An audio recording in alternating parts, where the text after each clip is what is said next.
So I want to talk about parking collision warning. It's part of the collision warning system.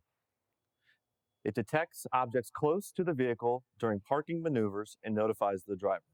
Joel, will you talk to us a little bit about it? Sure. So this system consists of usually ultrasonic sensors. So you see them in the bottom of the bumper, they kind of look like this. And what they do is they emit a sound wave that goes out, gets bounced off, and tells you how far away you are from things. So as you're pulling into your garage, if you have forward sensors, it'll tell you how much distance there is typically till you'll hit something. A lot of cars have in the rear, so when you're backing up, you'll make sure you're not hitting something that way.